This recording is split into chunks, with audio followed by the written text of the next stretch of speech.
के विधायक डॉक्टर संपत अग्रवाल ने अपने निवास बसना के सामाजिक समरसता भोज का आयोजन कर सर्व समाज में प्रेम सद्भावना का संदेश क्षेत्र की जनता को दिया। कार्यक्रम के मुख्य वक्ता और एसएस विभाग प्रचारक ठाकुरान श्रीमती रूपकुमारी चौधरी, सांसद महासमुंद डॉक्टर संपत अग्रवाल, विधायक डॉक्टर एनके अग्रवाल, संयोजक विधानसभा गोवर्धन प्रधान, जिला कार्यवाह सामाजिक समरसता डॉक्टर खुशबू अग्रवाल, अध्यक्ष नगर पंचायत श्रीमती उषा पुरुषोत्तम, धृत लहरे अध्यक्ष जनपद पंचायत पिथौरा रहे। सामाजिक समरसता भोज में सभी समाज के एक साथ बैठकर आपसी प्रेम भाईचारा के साथ बैठकर भोजन किए। मुख्य रूप से रमेश अग्रवाल, अनिल अग्रवाल, सुमित अग्रवाल, सूरज सिदार, सीएमओ शीत गुप्ता, उपाध्यक्ष नगर पंचायत पार्षद Mujmil Qadri, Rakesh Tatsena, Daniel Peter, engineer Bhishmadev Pradhan, नगर पंचायत के समस्त कर्मचारियों के अलावा क्षेत्र के जनप्रतिनिधियों विशेष योगदान। नगर पंचायत अध्यक्ष, आज क्या कार्यक्रम का पार्टिसिपेट हो रहा है आप सबके माध्यम से कि बसना में विधायक भवन में विभिन्न मतांतर के लोग इकट्ठा होकर एक साथ भोजन किए हैं। आज दीपावली मिलन समारोह समरसता भोज का कार्यक्रम श्री विधायक महोदय जी के यहाँ डॉक्टर संपत अग्रवाल जी के घर पे रखे थे। उस उपलक्ष्य में हम सब ने मिलकर साथ भोजन किया और दीपोत्सव की सभी को बधाई दी। तो इस कार्यक्रम से क्या संदेश देना चाहते हैं आम जनमानस को? मैं इस कार्यक्रम से सामाजिक समरसता का उदाहरण देना चाहती हूँ कि सभी समाज के लोग यहाँ पर मिलजुल कर और सभी एकता में, भारत एकता में अनेकता का प्रतीक है। यह विधायक जी के यहाँ यह समारोह सबसे अच्छा उदाहरण है। मैं बसना विधानसभा का विधायक डॉक्टर संपत अग्रवाल। आज आपके निवास नीलांचल भवन में विधायक कार्यालय में एक लंबे अरसे के पश्चात समरसता भोज का आयोजन किया गया। क्या संदेश देना चाहते हैं इस माध्यम से?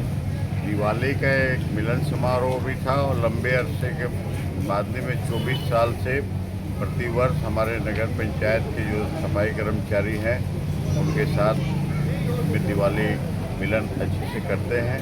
और इस बार सभी समाज के लोगों को, प्रमुखों को बुलाया गया कि समरसता का सब में भाव आए, क्योंकि हमारे किसी भी ग्रंथ, पुराण, गीता, महाभारत, रामायण या किसी भी अन्य धर्म के भी और इसमें छुआछूत, भेदभाव, ऊंच नीच लिखा हुआ ही नहीं है।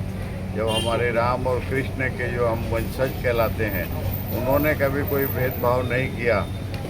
जैसे कि आप लोगों ने सुना होगा हमारे लोकप्रिय सांसद जी के उद्बोधन में कि कृष्ण जी जूठा पत्थर उठाने की जिम्मेवारी लिए थे, राम जी सबरी के जूठे बेर खाए थे, तो फिर हम उनके वंशज और अभी अलग अलग भेदभाव क्यों करें? ये सब भेदभाव और मुगलों के और अंग्रेज़ों की देन है। 300 साल तक मुगलों ने भारत में शासन किया, 200 साल तक अंग्रेज़ों ने किया। उन्होंने फूट डालो और राज करो की नीति अपनाई और आज सभी समाज में चेतना आती जा रही है और बहुत जल्दी ये सब में समरसता का भाव आ जाएगा और ये भेदभाव टूटते जाएगा। क्योंकि हमारे यहाँ भी बहुत सारे महापुरुष हुए हैं।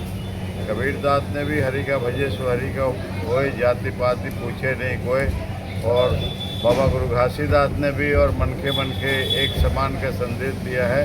तो हम सब उन्हीं के पद चिन्हों में चलते हुए और समरसता का भाव लाने के लिए सभी के साथ में बैठ के समरसता भोज किए। मैं श्रीमती रूपकुमारी चौधरी, सांसद महासमुंद लोकसभा। मैडम जी, आज विधायक निवास बसना में क्या कुछ कार्यक्रम है? आज बसना के विधायक आदरणीय संपत अग्रवाल जी के निवास में समरसता भोज का आयोजन किया गया था। हमारे सामाजिक बंधुगण सब यहाँ पे उपस्थित थे और देश के यशस्वी प्रधानमंत्री मोदी जी के नेतृत्व में भारतीय जनता पार्टी के सभी नेतृत्वकर्ता, विधायक, सांसद और अन्य सारे लोग लगातार इस तरह के कार्यक्रम में सम्मिलित होते रहते हैं। आज देश के प्रधानमंत्री मोदी जी सबका साथ, सबका विकास, सबका विश्वास, इस भरोसा के साथ देश आगे बढ़ रहा है और आत्मनिर्भर भारत की ओर आगे बढ़ने के लिए, इस राष्ट्र को सशक्त और संपन्न बनाने के लिए सभी समाज के सभी वर्गों को साथ लेके चल रहे हैं देश के प्रधानमंत्री, और इसी तारतम्य में हमारे सभी वर्ग के लोग यहाँ पे उपस्थित थे और आज बहुत ही सौहार्दपूर्ण वातावरण में सभी के साथ एक समरसता भोज में हम सब सम्मिलित। सबको अपना परिवार मानोगे तो लोग भी आपको अपना परिवार ही मानेंगे।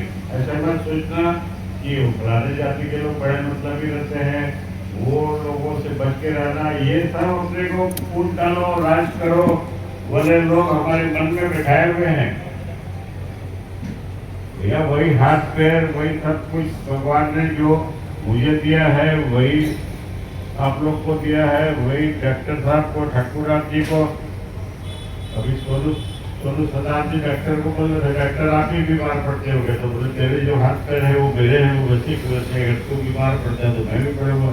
तो ऐसे ही अगर मेरे हाथ में अगर गंदगी है तो आपको लगेगी, और अगर आप एकदम साफ सुथरे हो तो फिर छुआछूत कहाँ से है। उस भाव को मन में जो बैठा हुआ है उस मैल को धोइए।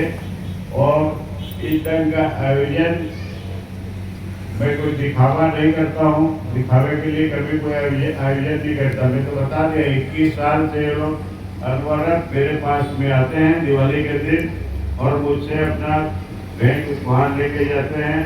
पिछले दिवाली को मैं राष्ट्रीय स्वयंसेवक संघ में जिला सामाजिक समरसता संयोजक के दायित्व में हूँ महाकुंभ जिले में।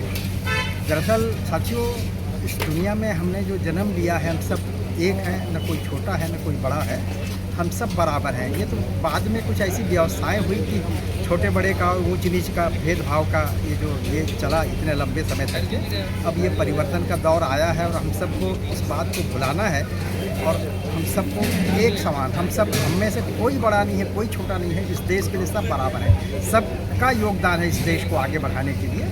और संघ में जैसे हमको इस भारतवर्ष को परम वैभव के शिखर पर ले जाना है, तो जब तक हम सब मिल करके एक साथ काम नहीं करेंगे, एक साथ कंधे से कंधा मिला करके आगे नहीं बढ़ेंगे, तब तक हम इस देश को सर्वोच्च शिखर पर इस दुनिया में नहीं ला सकते। बहुत खूब कही आपने महोदय कि परम वैभव के शिखर तक भारत को ले जाना है।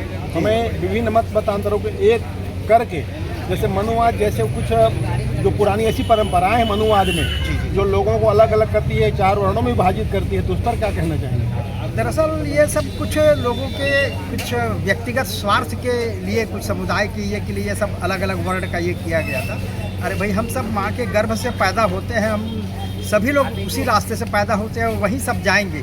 तो न कोई छोटा है न कोई बड़ा है। ये सब बीच का एक ऐसा दौर था कि सब ऊंच नीच और भेदभाव का जो वातावरण बना।